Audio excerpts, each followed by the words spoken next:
Hey friends, I'm back today with a video on a brand that I have not reviewed for a very long time, and I have to tell you guys, holy crap, this palette blew my mind. I feel like recently I've been having some really good luck with palettes, and this is one that is still available, so I'm really happy to share it with you guys. So the brand that I'm talking about today is Adept Cosmetics, and the palette that I'm talking about is the House of Elle palette. Now, this is what the packaging looks like. It's kind of plain, but with some spice added. I don't know how he makes that little hand gesture, but it cracks me up every time I think about it. It's kind of a shifty packaging. And on the back, there's a quote, and it says, "For this reason, above all, their capacity for good, I have sent them you, my only son, Jor-El." Kind of sounds like a biblical quote, but I don't know for sure. I've never heard of Jor-El. I'm gonna give me the deets because I'm curious now. In any case, this is what the color story looks like on the inside. And originally I was a little daunted by this color story. I was really interested in what was in it, but I was daunted because it's a very vibrant color story, but at the same time, now I'm 100% feeling it. Now that I've used it, now that I've played with the shades, I'm really liking it. I think that you don't have to go as bold as I did. I definitely went and did some like raw things today. You can get some, well, I wouldn't say neutral looks, but more tame looks with this. And I do think, because this is very pigmented, that even deep skin would look beautiful in this palette. Let's just talk about this a little bit. Apparently, Adept was who this kind of squishy multi-chrome formulation came from, that like It's Belle uses, and Indi uses, and Sugar Drizzle, and there's like a whole bunch of brands that use this formulation. I think I'd read somewhere that this was actually a new formulation for them, and I've gotta say, holy actual crap, it's so impactful. Like, if you are into a very subtle look, you can kind of achieve that. You kind of really blend out whatever of these shades that you use. But if you are looking for a really sparkly, really intense, and I mean just super impactful eyeshadow, you don't have to look any further. This is really a great palette. So the matte shades are really easy to use. I found them easy to blend together. I honestly, even these two shades, which normally would make like a muddy shade, did not get muddy. I really liked the way it turned out. This one right here, it doesn't even remotely look as incredible as it is in real life, IRL. I don't know if I've got a mirror that I can do this with, but like, I'm telling you guys, there's so much more. Oh, look, now you can see it. Haha! With the power of a mirror and the turning of the chair, we can now see that there's a lot going on with that shade. Gorgeous. These are all duochrome shades, but this one right here in particular is certainly a multi-chrome. It takes it to that next level, and I am here for it all day. So the texture on these is very squishy, but I love that formulation. It is personally my favorite multi-chrome type of formula. Okay, in my top 5. In my top 5 of multi-chrome formulas, texture-wise, I actually pretty much prefer the squishy formula, so I think they did a great job. This palette is $49. It is still available. I don't know if they're going to discontinue it at some point. So if you're interested in it and you have the extra money, I would definitely pick it up. I have nothing negative to say. I've only ever had good experiences with Adept Cosmetics. I know for a while that there was a lot of talk about some things going on. I think that they have worked on their customer service, at least that I have seen. They've seemed to be pretty nice to people at this point. I think when you're one person taking, okay, I'm not justifying anybody's actions. Let me just say that, like, I'm just not here for that. But I think that if you're one person trying to take on so many things, you can only be human for so long. It really seems like they put their best foot forward and tried to make strides in the right direction. And I can't ask for much more than that with a brand. Like, you've acknowledged what you've done, you've taken steps to make it better, and I think that's all you can ask for. Maybe someday I'll do a video all about second chances and cancellations and stuff like that. I find it to be very stressful to get involved in that type of shit, to be completely transparent with you guys. I have a lot I could say on this topic. Maybe we'll do another video about that. If you are interested, let me know and I'll talk about it with you guys transparently and give you all my thoughts, which I have a multitude of. With all of that being said, I'm going to share some swatches with you guys. I'm going to do this eye look, and I'll be back at the very end with my final thoughts, so you already know what they are.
Okay, so I started with the shade Conel, I'm not sure which, and I put that in my inner corner and I moved it all the way up and blew it out from my crease almost up to my brow area.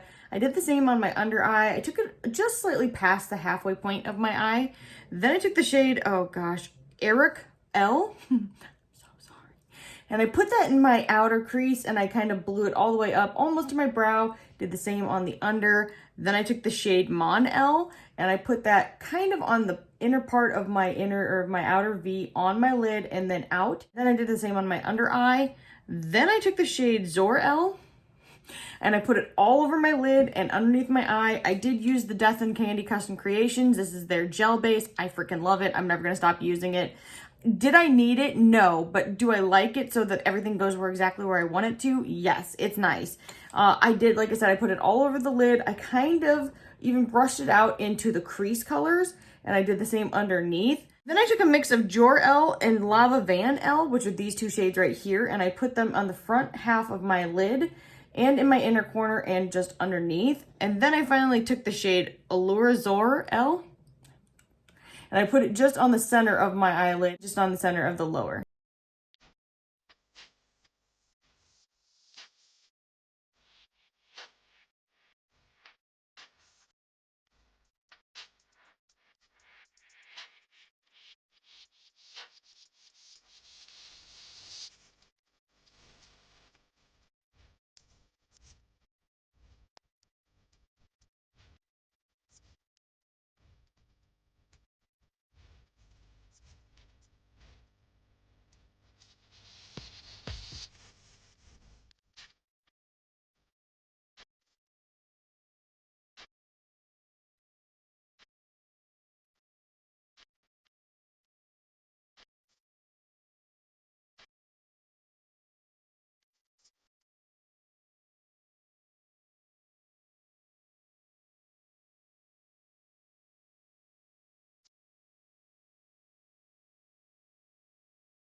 All right, you guys, I'm back. I want to give you my final thoughts.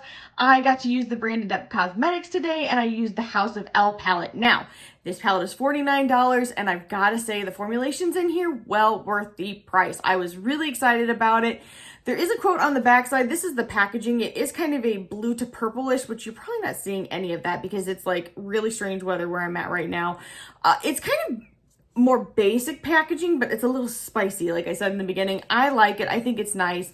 The back has a quote, and I did read it at the beginning, so I'm not going to read it again right now. When you open it up, this is the color story, and Okay, let me just say this. If you are intimidated by bright shades, or if you're intimidated just in general by a lot of color, you may be hesitant on this palette, but I'm here to advocate for color. But no, really, I want to kind of break it down in a way that might be more usable to you, because I really feel this is a great way to put your feet on into the deep end of the pool. That's a really thing. Why would you only put your feet in? In any case, I feel this is a great way to test the waters with some shades of color. So if you are wanting to use this more neutrally, you could take just this shade right here, only this shade, and add any of these shades to it. It's gonna look beautiful. Like, honestly, you put this on your crease, or put this in your crease and blow it out. Put it on your lower lash line as well. And you could take this, which is a very neutral kind of step into the fun direction, because it's kind of a pinkish, goldish, a little bit of orange, and put that all over the lid, and it's gonna look stunning. You can choose to pop on a lash. I don't. I kind of want to. I want to dabble. Do a liner, do some mascara, whatever fits your aesthetic the best. Or you can take it a little bit more in the slightly more bold area and use this shade. And what I would do is I would kind of blend this into your crease so it deepens it, and then melts it into the actual eyeshadow that you're using. You could even use this, which is a little bit more bold. This is a little bit more neutral. And you could even use that with just this shade on the lid. I'm telling you, there are a lot of things that you could do that are going to be interesting. There's a lot of ways you can use this palette, and I feel like there's a happy medium out there for everybody. I think that the formulations that are in here are fantastic. The mattes were super easy to use. These shades up here are all very squishy, very easy to use. You don't necessarily need a shadow base at all. I like to use them because I like to be pretty precise with where I'm putting my stuff. I just think they did a great job. I'm really impressed, and I'm really happy to see that they've made such great strides with their customer service. I like it when anybody is constantly trying to improve themselves. I screw shit up all the time. I say things I don't mean. I say things incorrectly. And that's just part of growing up and getting older, is that a lot of us would like to improve those relations with others. And I think it's great that they have seemed to do that as well. And I am happy to pick up some goodies from them. So with all of that being said, I hope that this video is helpful to you guys. I know I've said I was stepping away from YouTube. And I might, or maybe I might not. I keep having so much fun. I'm kind of like still doing videos. So who knows? Maybe I was just completely full of shit. It's hard to say. I would love to have you as a subscriber here. I'm also trying to post more on TikTok, and I do post on Instagram. My handle on both of those is @Jaclyntriesit, all one word, and I would love to see you on both of those as well. With all that being said, I hope that everybody's staying safe and healthy, and I'll see you guys in the next one. Bye, guys.